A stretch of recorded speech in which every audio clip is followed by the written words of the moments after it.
In this video, we're going to download the files we need for Capture the Flag. We're going to open them in Visual Studio Code, and we're going to do our first run of Capture the Flag. So the place we go to get these files is at GitHub.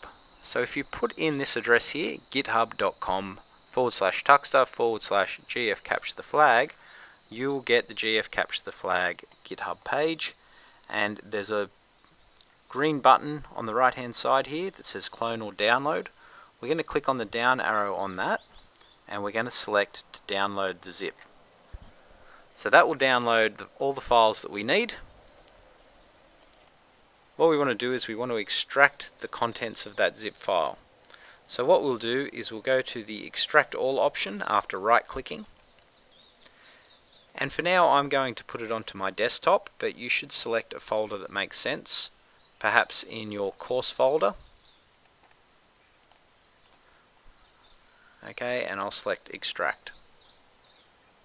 So if I go to my desktop now, you can see there's a directory there, GF Capture the Flag Master. If I look inside of it, there's all the files that we're after. It comes with some interesting things. We have a tutorial here on creating default bots with Capture the Flag, and we have the bot API, which I'll come back and talk about in a later video. That tells us what commands are available to us for our bots and how we can access different information.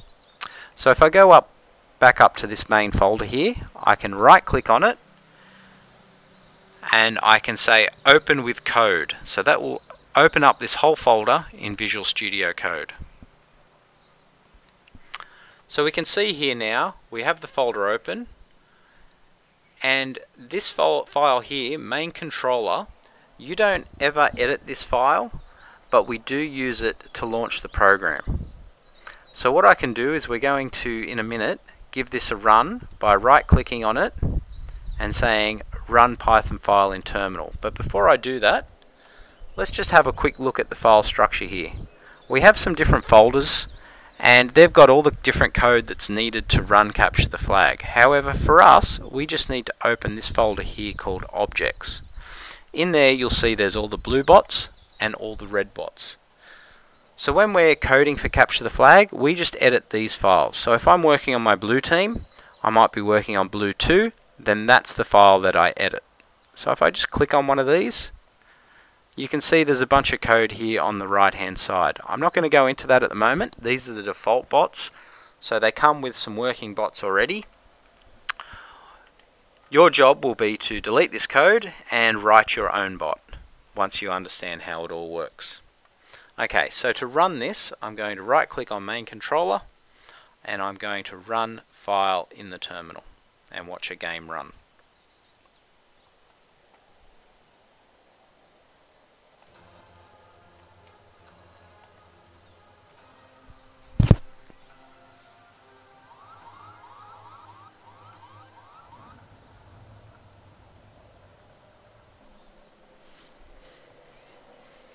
So now that we've proven that we can run a version of Capture the Flag, from this point on we'll simply be editing these files.